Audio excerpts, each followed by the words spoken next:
ಅಭಿಮಂತ್ರವನ್ನ ಮಾಡಿ ಆ ಸುದರ್ಶನ ಚಕ್ರವನ್ನ ಕೊಡ್ತಾರೆ. ಆ ಸುದರ್ಶನ ಚಕ್ರ ಕೊಟ್ಟರೆ ಅವರವರಿಗೆ ಮನೆಯಲ್ಲಾಗಲಿ, ವ್ಯಾಪಾರದಲ್ಲಾಗಲಿ, ಸ್ವಂತ ಒಂದು ಉದ್ಯೋಗದಲ್ಲಾಗಲಿ ಎಲ್ಲರೂ ಕೂಡ ಹಿತಶತ್ರುಗಳು. ಅಂದರೆ ಪಕ್ಕದಲ್ಲೇ ಇರ್ತಾರೆ ಶತ್ರುಗಳು, ಗೊತ್ತಿರಲ್ಲ. ಆದರೆ ಅವರು ಶತ್ರುಗಳು ಅಂತ ನಮಗೆ ಗೊತ್ತಿಲ್ಲ. ಅವ್ರನ್ನೆಲ್ಲ ಕೂಡ ದೂರ ಮಾಡ್ತಾರೆ ಈ ಒಂದು ಸುದರ್ಶನ ಯಂತ್ರದಿಂದ.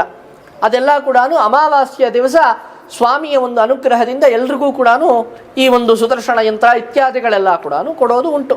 ಇಲ್ಲಿ ಸ್ವಾಮಿಗೆ ವಿಶೇಷವಾಗಿ ಜ್ಯೇಷ್ಠ ಮಾಸದಲ್ಲಿ ಬ್ರಹ್ಮೋತ್ಸವ, ವೈಕುಂಠ ಏಕಾದಶಿ, ತದನಂತರ ಈ ಮಾರ್ಗಶೀರ್ಷ ಮಾಸದಲ್ಲಿ ಧನುರ್ಮಾಸ ಉತ್ಸವ, ನವರಾತ್ರಿ ಇತ್ಯಾದಿಗಳೆಲ್ಲ ಕೂಡ ವಿಧ ವಿಧವಾದಂಥ ಉತ್ಸವಗಳು ಎಲ್ಲ ಕೂಡ ಸ್ವಾಮಿ ಈ ಒಂದು ಸನ್ನಿಧಿಯಲ್ಲಿ ನಡೀತಾ ಇದೆ.